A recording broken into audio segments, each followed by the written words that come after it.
Hello, Cinti. Hi, Chanel. Are you ready for another one? And another, and another, and another. And another. But yeah, I guess I have to be, right? If we don't record, we don't got episodes. Periods. So, what are we talking about today, Cindy? We are going to be talking about, is it The Substance and A Different Man? Okay. It's that first word. I forget what that word is called, but those words, they always get me. Yeah. Because I want to say, it could have easily been A Substance and The Different Man. Yep. Two different things. Two different things. But let's start with A Different Man, starring... A Different Man? Yes, A Different Man, starring... And I actually know who it's starring this time. Starring Sebastian Stan. Yes. And Adam Pearson. Yes. Indeed. So, A Different Man follows a man named Edward who has... Would you say, would it be correct to call it like a physical disfiguration? I think it's a facial or a disfigurement. Disfigurement. I don't know if that's the current term. But yeah. Okay. A disfigurement. Has a disfigurement, a facial disfigurement, right? And he is living the life of an up-and-coming actor, as a lot of people who live in Los Angeles are trying to do. I think it takes place in LA. And he struggles because he's only able to get, like, nobody can really see past his disfigurement. So he only gets casted in roles that take on, like, that specifically ask for a character with disfigurements. And ultimately, he just lives a passive life. He lives in an apartment that's kind of falling apart, but he doesn't have, like, the courage or confidence to ask for it to be fixed. And his next door neighbor is a woman that he seemingly is falling in love with, but he doesn't have the courage to tell her that he likes her. So he sees this opportunity to do this experiment where ultimately they state that if he takes this medication that they're providing him, he can become, like his disfigurement will just kind of disappear, I guess is the thing. It was just like a trial of new drugs to try to rid him of this said disfigurement. And so he go ahead and does indeed take this medication, and ultimately the rest of the movie showcases his life after taking these drugs. Yes, ma'am. Am I forgetting anything else? Nah, I think you got the setup. Perfect! Yes, ma'am. Let's go scene for scene. Period. Scene for scene. My first scene. Where do I want to go for my first scene? This is hard. So, I would say, and this is like a series of scenes, but I'll just kind of lump them together. Yeah. The relationship between the main woman, I'm forgetting her name, and I honestly do not see it on here. But the main woman and Edward, their scenes together where they're like getting to know each other, and like it's kind of like an awkward, like, are they attracted to each other? Are they not? But then, like, it's awkward, but then is it awkward and like an interested, or is it not? And he's making it way weirder than it needs to be. Yep. And she's like reacting in an even weirder way because he's making it weird, and it was just weird. Yeah. I didn't explain anything with that, but you know what I'm talking about. Yeah, it was just weird. It was just weird and weird and weird and very weird. Very weird. Even. Yeah. You know? So that dynamic, I agree. It's just there was not a lot of provided context to their relationship, and I think that was solely because that wasn't necessarily the main focus. It was an underlying thing. It moved the plot, right? I think the introduction of her character is what finally pushed him into going into the direction of taking these drugs, because he really felt that with that, like, based off the men that were coming into her home, like the guys that she was dating, he didn't fit the like physical, like, demographic, you know, like he didn't necessarily look like them. And he thought that, okay, if I finally do this, and then maybe I can become that person that she could want. And I feel like that's what her character's purpose was, to kind of drive him to make, like, to act I guess you could say. Yes. So for me, the scene that I didn't necessarily like, but I actually didn't quite like it at all. But that's because I'm a very I already know. Oh, really? The part where he what's the word? Sloughs off his face. Yeah, how do you know? The skin on his face. Because I know you. See, there's no surprises in this podcast. I can predict your scenes. You can predict my scenes. It's because we talk too much. Too much. Because I really didn't think you were gonna guess it, but here you are. No, I already knew. Yeah, I hated that. You see, scene. I think you said last episode that you could come up with the movies I like. I could come up with the movies you don't like. Yeah. And if it includes something disgusting, like body horror, any type of that, you will not like the movie. No. I can't do body horror. I will say in the progression of watching more films and getting more film recommendations from you, I have pinpointed that I can do some horror. I can do thrillers and like horror films that are borderline like psychological thrillers. Like those are the films that I can do. But if a film has any immense amount of body horror, and it's like, it's a specific type of body horror, right? Because it's like somebody's arm getting chopped off is not as bad as in A Different Man, he's ripping the skin off his face. That's two different types of body horror. An arm getting chopped off, I don't know how to say this in a way that makes sense, but it seems like it's more commonplace than skin being ripped off the face. I don't know. Like, I don't know how else to say it. I see what you're saying. Yeah. One is more fantasy. Yeah. Fantasy body horror versus actual that could happen to you in real life. Yes. And my brain can more actualize something that could happen to me in real life, but seeing something that can't actually happen, but it's being actualized on screen, it just sickens my stomach. It makes me sick. It makes me sick. Yeah. So that is the scene for me that I didn't necessarily like, but it stood out. Yes. I would say the next scene for me was when we see his life after he looks quote unquote normal. And he becomes like a realtor, I think it was. Yes. And he has his face on cut out things, and he has like posters everywhere, and he's like, I'm your realtor, yeah. Yep. And I'm like, bro, okay, I guess, but you wanted to be an actor. I'm like, why didn't you become an actor? An actor? Because I feel like he thought the only thing that was holding him back was his disfigurement. Yes.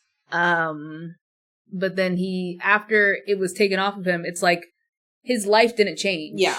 Like that outrageously. He didn't pursue what he actually wanted to do. He just picked up a new random thing, and he has all these surface level friends, and he's not like satisfied in any way, even though he got what he wanted. It gave that he wanted instant gratification. Because to me, being a realtor, that's instant gratification. Right? Whereas you just take someone into the home, and then based off of that, immediately, it's like within a couple of days. With like, especially like the housing market, you need to either know by the end of your tour or within a couple of days if what you did actually worked. Right? So it's that instant gratification. And I think also he was working really hard to become very different to the person he was before. Because I thought about it, because I was just like, why did he make the decision to pretend that the old Edward died? Why did he become God? Yeah. You know? I forgot about that. I was so confused. I was like, bro, you just like, one person comes up to you, what happened to blah, blah, blah? And you're like, they're dead. Yeah. I murdered them. I was like, ah! Yeah. Okay, they didn't say the murder part. Yeah, but nonetheless. That was added. But that was the part, that's like what I feel like he was doing. He was trying to make a whole new person because I think he truly believed that he was a loser. I truly believe he thought he was all around a loser, because I think if he had went to his neighbor and he would have been like, hey, I've been taking these meds, you know, like this is proof that I am who I say I am. This is what happened. It was a trial. I did it for these reasons. I think that would have, I don't even know what would have happened. Actually, I say that. I feel like I have an idea of what would have happened. But I digress. So I think that's the reason why he just became a guy, because he wanted and a realtor because he just wanted to be someone completely opposite to Edward because he believed someone completely opposite to Edward has to be happy, you know? Because he, as Edward, was so not happy. Mm-hmm. Yep. Mm-hmm. Okay. Yeah, that makes sense. So, another scene that I really enjoyed, and I'm skipping a lot, is Edward's crash out scene at the play. Oh my goodness. Hey, you're skipping everything! So here's the thing, the reason why I'm skipping everything, Chanel, I don't remember anything else. Oh, honestly, I think we need to walk through it together at this point, because I'm also forgetting. And we did watch this movie together, but I feel like we were both kind of like, what's going on? The movie has so much going on, right? And I mean, I feel like I wanted to say that I really like the introduction of Adam Pearson's character, Oswald. I felt like that character was really, really good, but like, I really feel like a lot of what I'm going to say is going to pick up on scenes, but it all culminates in that crash out at that play. That crash out was chef's kiss. Chef's kiss. So for me, at the moment... Oh, sorry. I was just going to give some context for the before the crash out. Mm-hmm. So, first of all, the big plot point in this film that makes everything change is not him getting his normal quote-unquote face. Yeah. It's when he is walking around the city or something like that, and he goes into a play audition or something like that, and he sees that the next door neighbor that he used to have, that he was in love with, interested in, yes, she wrote a play about him, and he would be the perfect person to play the character because that's him. Yep. And so that is what put him on a track that he did not get off of for the rest of the movie. And so as he's working on the play, he has like a mask of his old face, whatever. He uses that to get into character, whatever. And then later on, crazy. Oswald comes in. Yes. Oswald comes in and everybody's like, oh, this is a guy who has the condition of the actual guy. Mm-hmm. So let's have him be the person. And not only that, because I think he had some background in acting before. Yes. And then also, he's very charismatic. Yes. And like friendly. He gets along with everybody and it's just like a better vibe. Mm-hmm. And so that sends him on a little tizzy. Yes. And one scene I would like to mention before we get to the crash out. You remember that scene because Edward, the main character, and Ingrid, I looked it up. Okay. Ingrid, the lady, they end up getting into a relationship. Yeah. Oh my God. So, how did I forget this scene? Right? I was like, we have to hit that scene. That's the one scene we actually have to hit. Because they are banging it out, as, some couples do. Mm-hmm. Yes. Banging it out. And she goes, hey, go put on your mask. That was absolutely insane.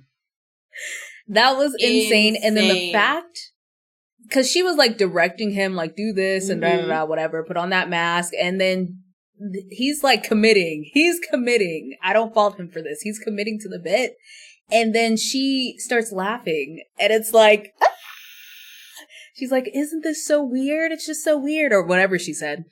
And I was like, bro, that just that scene was a mind bender. That was a mind bender. Because he's really, ouch. Could you imagine how much that hurt? She's really messing with him and she doesn't even realize how much she's messing with him. She doesn't even know. Yes. And it's one of those things where at that moment, I think he realizes that no matter what he would have done, he would have never gotten her. I think. Yeah. And that like, she made a whole play about him after his supposed death. And she seemingly becomes so obsessed with him, but like, it's an obsession that is like, he's my muse, but I don't think I could ever be with him, Yeah. Yes. Yeah. Those were definitely the vibes. Mm-hmm. And then like the typewriter that he gave her. Yeah. And then she's like, I don't even know where that came from. Yeah. Oh my God. Her character, she sucks. She sucks.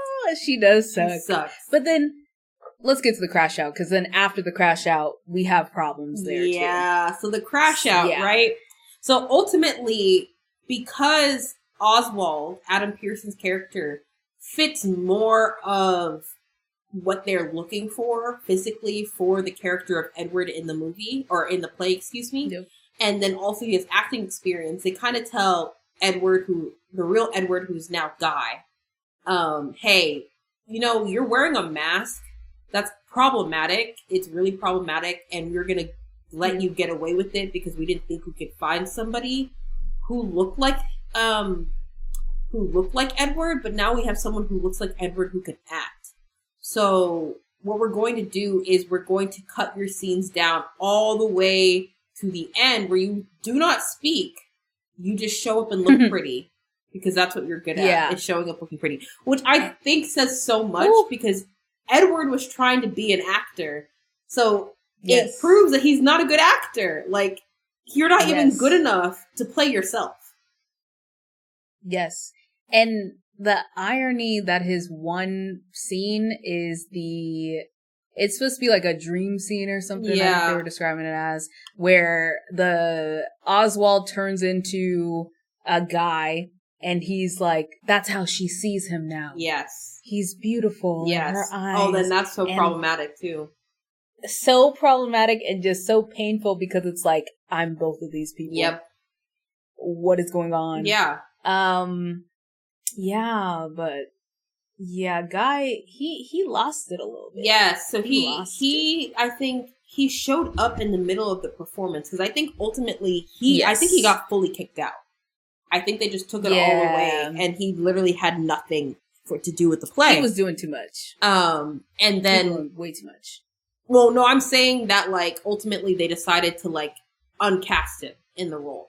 Yeah. And when he like came in the middle of the performance and started attacking Oswald in the middle of the performance, like actually trying to beat him up, like assault him. And it got so crazy, but I think ultimately he started destroying things and all of a sudden I think a part of the set fell on him, like some lights or something, and he injured himself. Yep. But it was just one of those things where it was just it was in the middle of one of the performances. Like they had a live audience there ready to watch the play in the middle of the play, and he was going at it. He was trying to harm Oswald bad. Real bad. And the funny part to me is that Oswald saw Guy as such a friend that he moved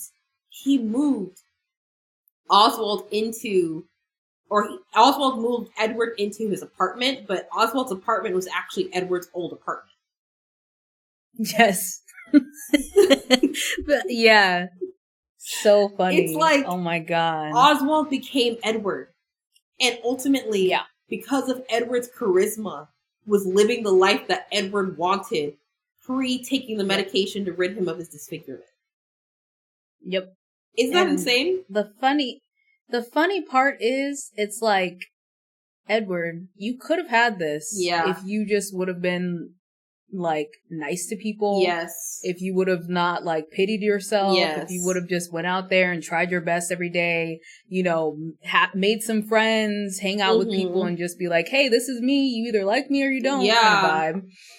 If he would have done that, he could have been living like Oswald. Yep. But instead, he decided to be annoying. Yep. And trifling as hell. Yep. Even when he became who he wanted to be physically, he didn't change the inside. Yes. And so he's still a loser. Yep. Period. And so, moving on from there, so and just like, at this point, he's already down on the ground. He's already I thought this was rock bottom, but it was not. Rock bottom part 1. Yeah. He gets moved in, and then Oswald starts dating Ingrid. Yes. Right? And so he's like full body cast vibes. Mm-hmm. You know what I mean? Like, Edward is injured. Yeah. Like, fully. He has to I shouldn't be laughing, but he has to relearn how to walk. Yeah, and like he's severely injured. I think they feed him. Don't they have to feed him? Yes, they have to feed him because like literally he broke every bone in his body. Yeah. It was that was messed up. But yeah, they have to feed him. He's fully dependent on them. He's living with Oswald and Ingrid, and they're a couple. I don't know if they're married, but like they're in game. You know what I mean? And it's like, you're just looking at what you could have had if you were just not a weirdo loser. Yes. Earlier, and it's just adding too much insult to industry. Insult to injury. Yeah. Thank you, literally. And so then, after that, they were talking about potentially optioning the play for a movie because people loved when Homeboy ran in there and tried to attack everybody. They were talking about that ending. They're like, what does it mean? Yeah, they assumed that it was a play. It means something. Which was crazy. So funny. And then, so an actor came and he's like, oh yeah, I'll play Edward's character in the movie. It will be me. And you just see like Homeboy guy who's the real Edward, he was seething and you could just feel it. He was not happy. So then after that, he's doing some like physical therapy. I think a maintenance man of some sort comes in and I can't remember what he says to Guy, but he said something to him. I don't remember what it was. No, it wasn't a maintenance guy. It was the whatever it's called, the one who was helping him do like physical therapy.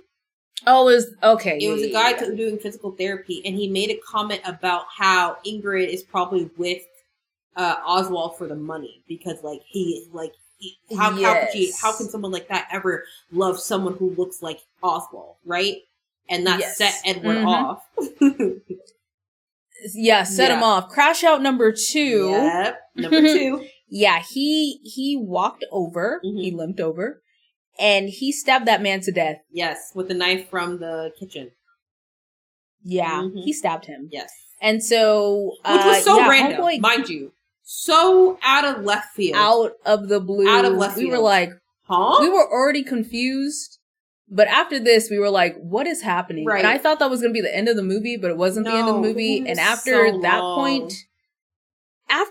point, we were just, I had no idea where we were going. I think I checked out. I think I fully checked out at the last I think you have to check out because what the hell is the end of the movie? Yeah, it doesn't make any sense. Pretty much the movie ends, like the final scene is with like Edward talking to Oswald and Ingrid, who are married with children, living the best life. Like, I think the movie didn't follow through, but they sold the rights somewhere else, and ultimately they're making money off of Edward's life. Literally, Edward's life and Edward's actions brought them so much wealth. And Edward is now an old man who has nothing to his name. Who served a prison term. Who can't get another job for because of prison. Murdering someone. His life is even more miserable now that he's done that test, right? Mind you, a test that he never even showed back up to show the results. Like, even if they contacted the like people who gave him the medication, they're under the assumption that Edward has also passed away because he took the meds and never came back. So he has nothing to show for his life, right? The person that he was is dead.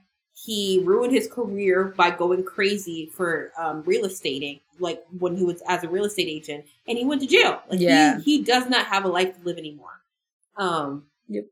And so I feel like it's all sad. It's pitiful, but he did it to himself. So at that point, you just got to shrug and move on. I don't feel bad for that man. You stabbed someone to death, bro. Yeah. Even before then, I didn't feel bad for him because literally, I didn't. If he stopped pitying himself and took the moment, get a hobby. Yeah, get a hobby. But if he just took the moment to stop pitying himself, he probably would have been an all-around happy. He would have lived a perfectly fine life. Mm-hmm.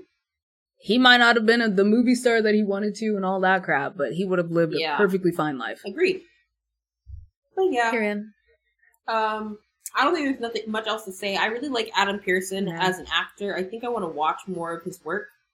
But outside of that, I don't have anything else to say about this one. Period. I agree. Substance. The substance. Woo! What was the soundtrack for this? What you just did sounded more like Challengers. I know, but I remember it being like, I think there was some techno in here too. I don't remember. I believe it.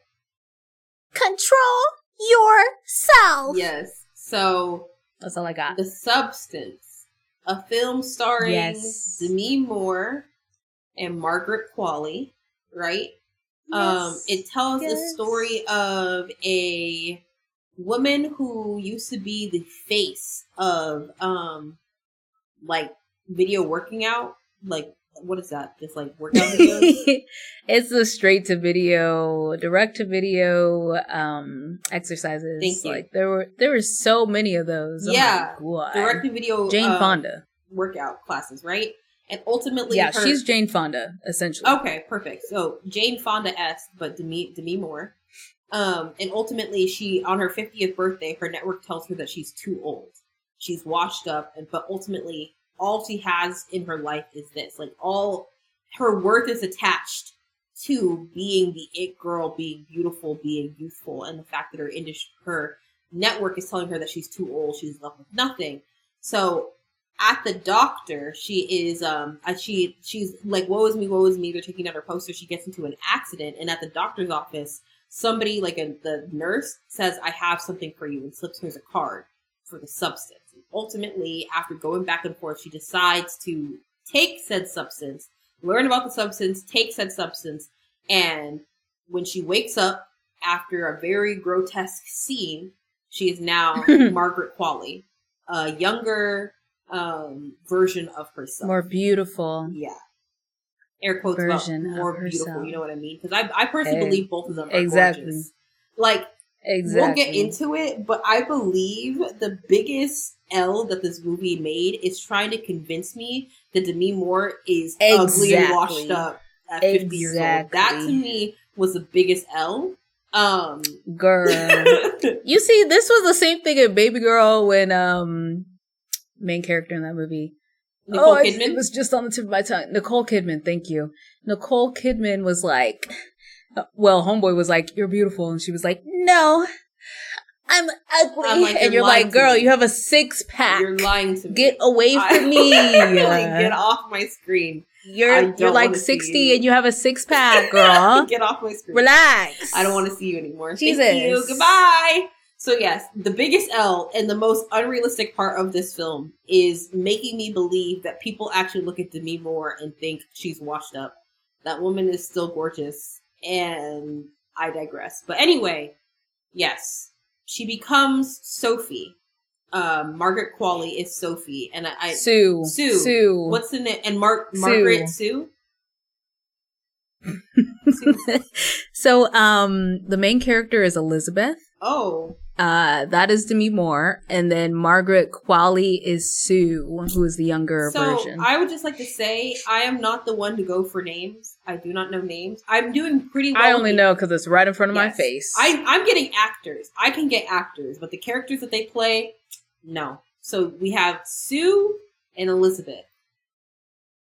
Anyway, so that is where I'll leave it pretty much at that point, and we can go our back to back, because I feel like I have a good chunk of scenes to discuss with this film. This film was something a lot happened in this film. A lot. I think howdy. I think I'm gonna try to minimize. I feel like we're gonna have some that overlap, but just to ensure that this episode is not like 3 hours long, I might keep some of them because I really feel like we could give a play-by-play of the whole film. Because for me, there was that many scenes that made the film. There's a lot of scenes. We just need to rattle them off type vibe. Yeah. But let's see. Mm-hmm. First scene, let's talk about her on the floor of her bathroom taking the substance for the first time. Yeah. Because, girl, that was... Okay, let me just tell you. When I watched the trailer and I was like, okay, I have an idea of how this movie's going to be. We went way left field from what I actually thought this movie was going to be. Okay. I was so shocked. Color me shocked. Mm-hmm. I was watching this in theaters like, okay, let's see. She's going to take the substance. Is she going to magically turn it? No. They made it realistic, girl. Yeah. They made her very realistic. Mm-hmm. She takes the drug, right? She injects it into herself. She falls to the ground. Yeah. After some time. And then her back opens up. Yeah. Yeah. It opens up. And then a younger version of her comes out of her back. Disgusting. And so she's like, oh my God, I'm Sue and I'm alive. And then she goes and sews up homegirl's back. Mm-hmm. Yeah, we saw that. Yeah. So that was pretty wild. That seems a little bit much. I will say I went into the film. I didn't watch any trailers, so I had no idea what I was getting myself into. And that was not what I was anticipating. Was wild. Yeah, not at all. I was not expecting that at all. We both were shook. So yeah, that's the first thing where I was like, okay, I guess this is what movie we're doing Yeah, now. right? Yeah, that was a wake-up call. So then after that, we have Sue. We see Sue. Yes. And we kind of go on this like back and forth kind of thing. Because she every 7 days? Yes, every 7 days she has to switch from Sue back to her original self, Elizabeth. Yes. To maintain the balance. Yeah, balance. But yeah. I think for me, the scene that I liked from that point was the first time that Sue took more time than what she was supposed to. Because, so here's the thing, right? The movie says you are one. Remember that you are one. But I feel like it was at this point that it was harder for me to conceptualize that they were the same person. Right? Because after that point, after Sue took more time, we come back and I think Elizabeth has her finger is disfigured.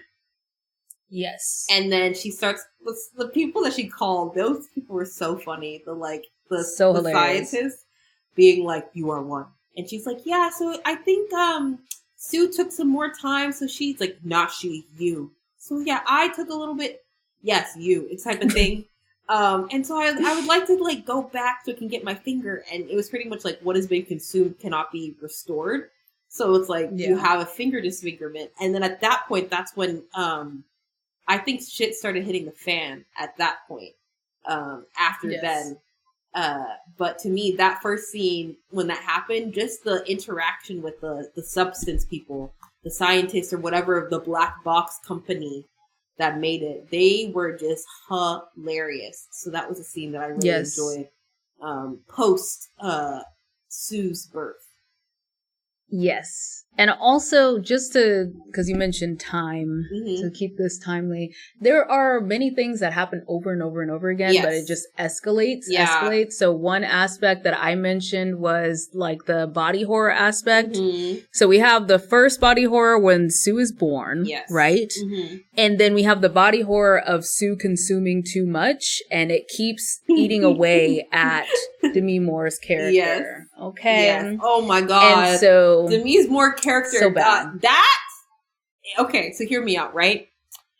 Demi Moore at the end, after Sue took everything that she took, right? If that's where we started and Demi Moore was like, I need to get younger because I'm old and decrepit, I would look at her and be like, I find that more believable. You know? Oh, yeah. Like, Demi Moore in the beginning? No. But Demi Moore, by the time Sue literally took every single life force from her, I believe it. But yeah, I think 100%. That portion as well was so interesting because it's really like, it was really playing at like, it really is all about balance, right? And Sue, who is still Elizabeth, right? Like, I want to emphasize that every time we say Sue, it's Elizabeth because they share a consciousness, right? When Sue is alive, quote unquote, Elizabeth is dead, quote unquote, and vice versa, right?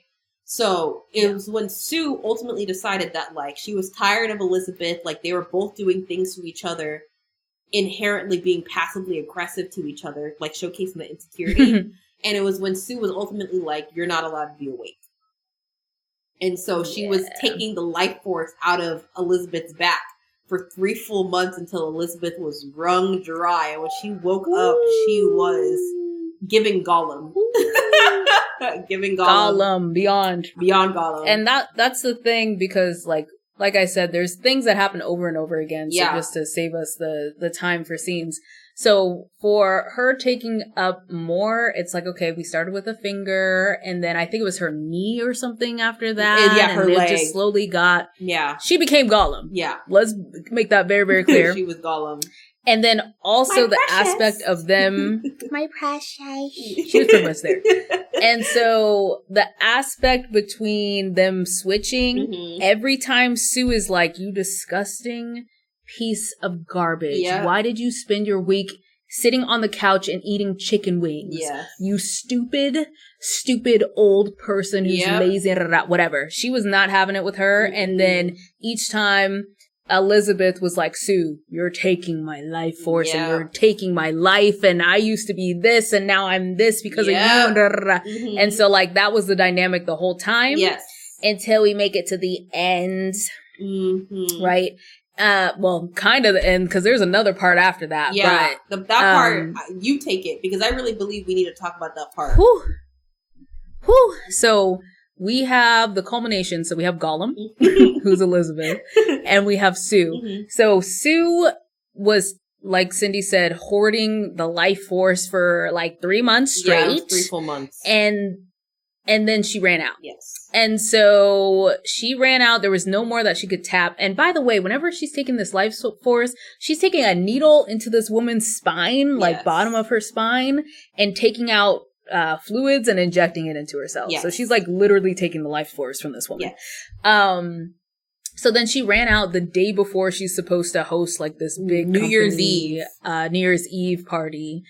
And so she's like, Dick Clark? New York Dick? Yeah. Okay. Please, Cindy, please. Hey, I'm just checking. Dick Clark's New Year's Eve show. It was supposed to be the Sue New Year's Eve show instead of Dick Clark New Year's Eve show.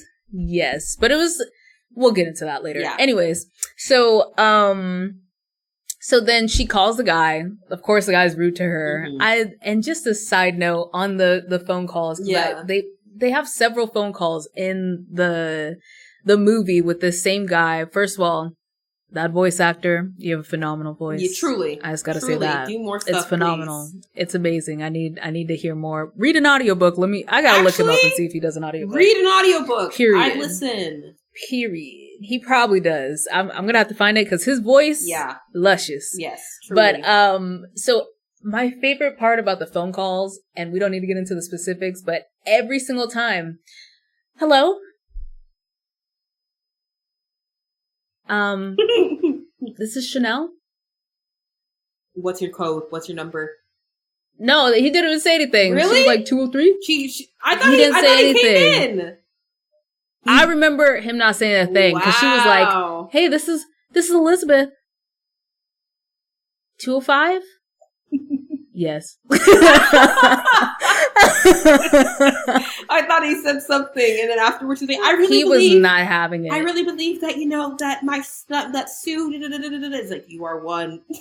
But yeah, we're one. But like, I really believe Sue is like, you are one.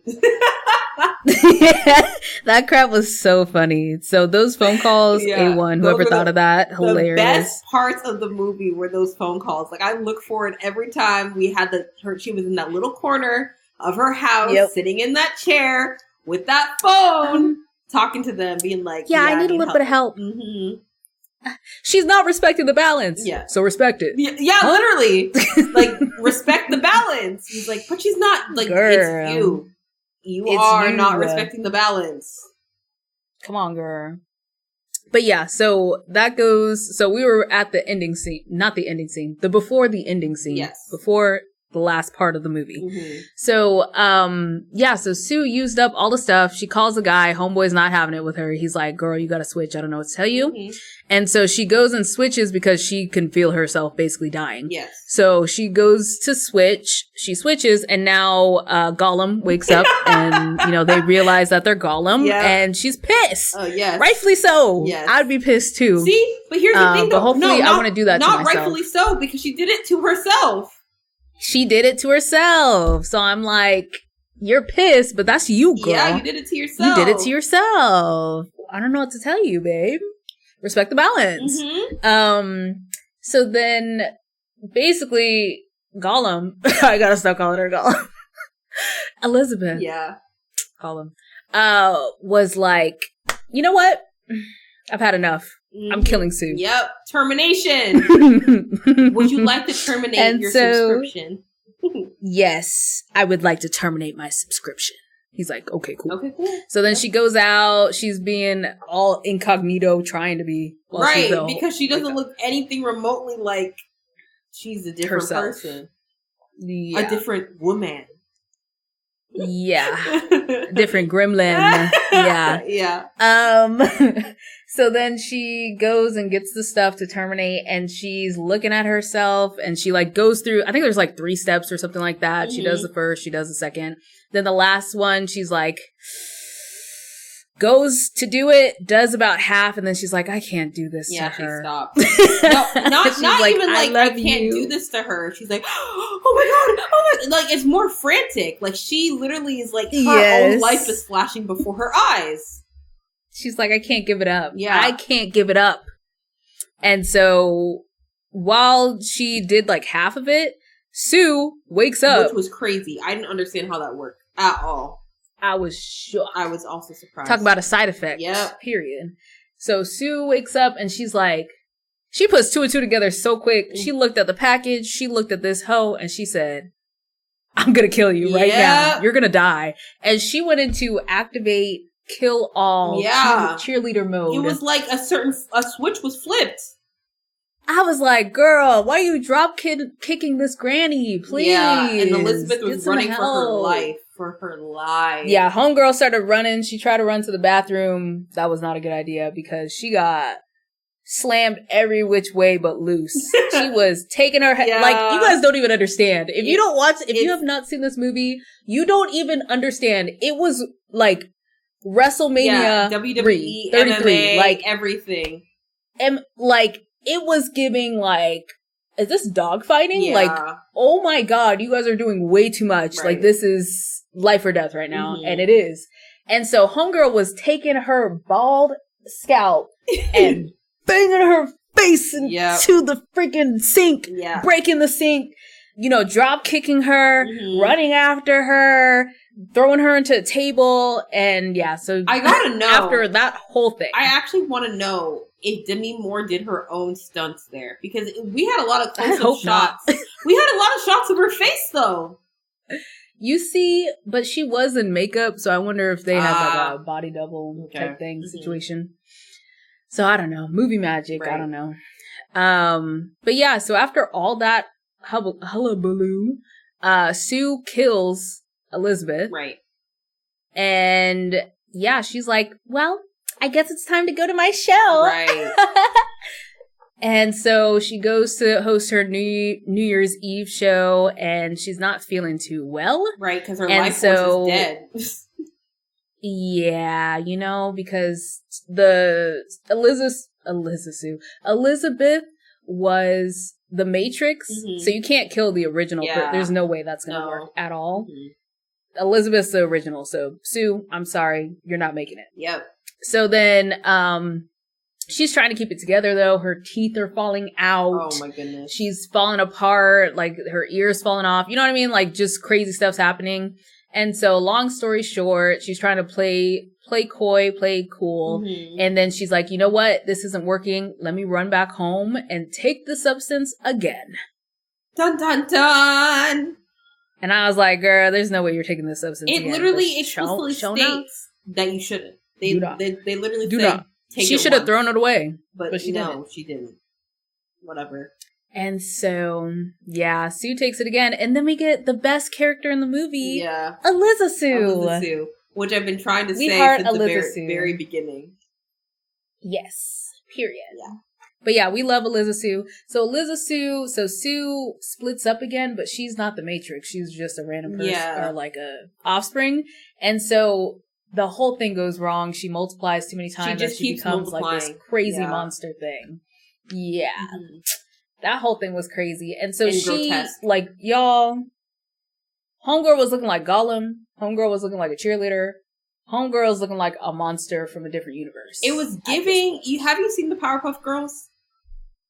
Yes. It was giving when the Powerpuff Girls made their own sister. Another sister. Like, I feel like Eliza Sue would have been the live action of the Powerpuff Girl sister. That is so What? That's hilarious. But it's true. Okay. Hi, guys. Right. Like, that's what it was giving. That's what it was giving. Like, it's giving Experiment gone wrong. Ooh. experiment gone wrong, horribly wrong. Yeah. And so, yeah, Liza Sue, she tries to do her hair, turns it off in the process. She gets all dressed up. She attaches a picture of her original self. Her face to onto her face. She literally puts an earring into the side of her head because she has no ear. Yeah, because she doesn't have ears. Yeah, y'all. This is crazy. Yeah. And so she makes her way over to the place where she's supposed to be presenting the New Year's show, whatever. Gets on stage. Everybody's like horrified. Yeah, truly. We have to mention the little booby. Little booby? The one that falls Falling out of an orifice. Yeah, I don't even know where it fell out from. I'm looking down on my body like I got one of them that it fell out of. But yeah, her little booby, an extra booby, falls out. I don't know.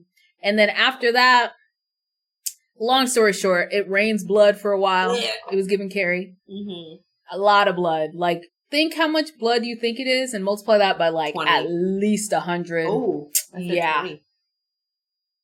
Yeah, it was a lot of blood. It was a long like, that was scene. enough for multiple human bodies. Yeah. Like, a lot of human I bodies. feel bad for whoever had to clean, and I hope that only took one take, because if not, that's a lot. Ooh. I'm not resetting that set. No. We're gonna have to get on the first one. Exactly. So yeah, then after that, Eliza Sue, everybody tries to kill Eliza Sue, and she runs away. And then, you see Elizabeth's face on the back Yeah. of the Eliza Sue, and eventually Eliza Sue dissolves into nothing, and the little face part that was on her back crawls over the Hollywood star that we started the movie with. Yeah, her Hollywood star. And dissolves. Into nothingness. And, yeah. That was a lot. It was. The movie itself just was recounting so much. this was a lot. The movie itself was just so much. They did not hold back, Mm-mm. and I give them props for that, honestly. Agreed. I give them props for that. Mm-hmm. Insane. Yes. Okay. What I would like to say, I want to give Demi Moore her flowers, because I was very surprised to learn that she won her first award, or I don't know if it's her first award or first Golden Globe, for her performance in The Substance. To me, that's actually insane that this is her first award. If it's her first award, period, absolutely insane. But first Golden Globe is insane with the career that she's had. But she did an exceptional job, and I'm very glad she won. Wow. Yes. Congratulations. But with that being said, let's move to ranking. Well, before the rankings, we gotta do a little comparison. Talk about the themes, Boring. No, I'm kidding. Let's do it. So, obviously, a theme is appearance. Yes. And the lengths that people will go to change their appearance. To have change their appearance, and how changing yourself on the outside does not change the inside. Not at all. Yeah. Nope.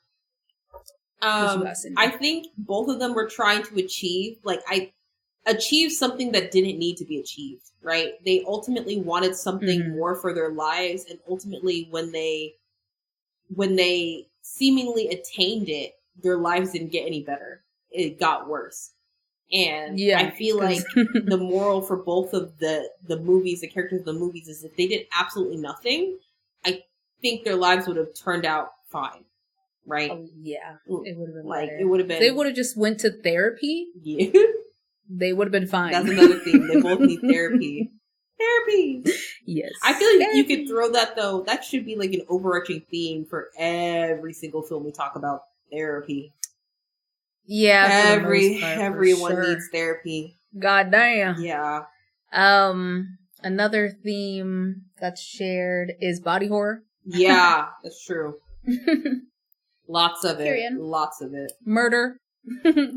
Yeah. Period. Mm-hmm. Crash outs. Yes. Many. Just unhinged. They're unhinged. They're both unhinged. Unhinged films. Everybody. Unhinged. Yeah, I think that's all I got. Okay. That sounds good to me. Rankings. Rankings. Oh, God. Yeah. So A Different Man and I almost said another movie, A Different Man and the Substance, right? What is our current ranking, Chanel? Our current ranking is Femme, Challengers, Anatomy of a Fall, Past Lives, Anora, Babygirl, The Last Showgirl, Nightbitch. Okay. I think I have an idea. One of them I'm pretty set, and another one I feel like I'd be okay to change. Let me go first because I have no idea. Okay, go ahead. So, let's start with A Different Man. Mm-hmm. So I think A Different Man, ooh, this is kind of hard. I think I'm going to put it under, I'm going to put it under Babygirl. I agree with that.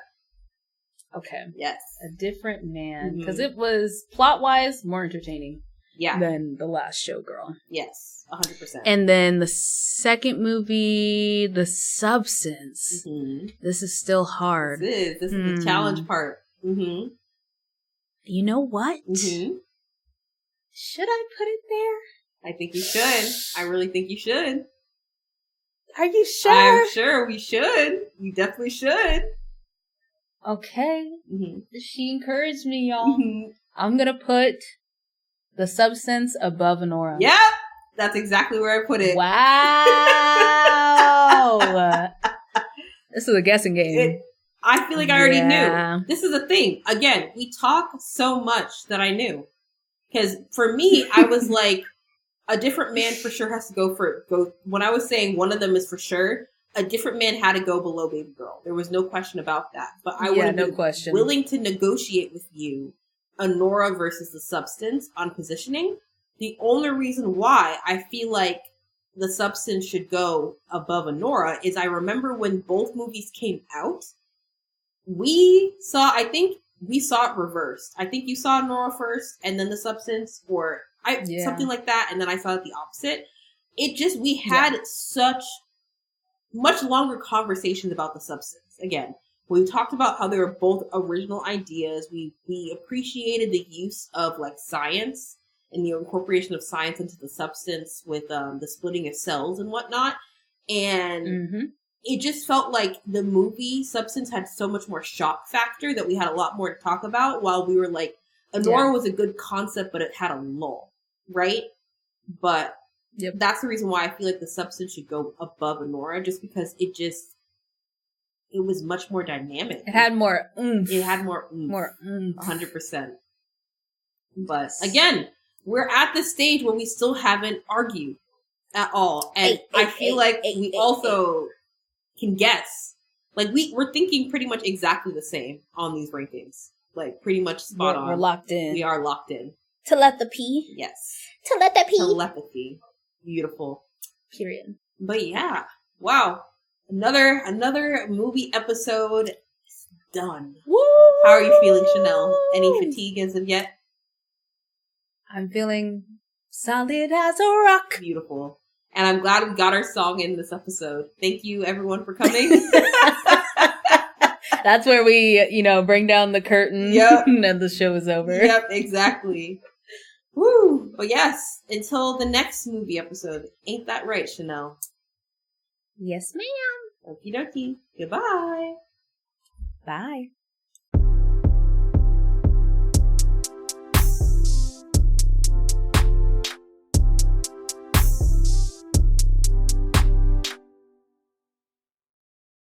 Is someone knocking on my door? Hello? Open the door. Open the door. I'm filming a podcast right now. Goodbye. Bye. You want to say hi to the podcast? No, thank you. Okay, bye.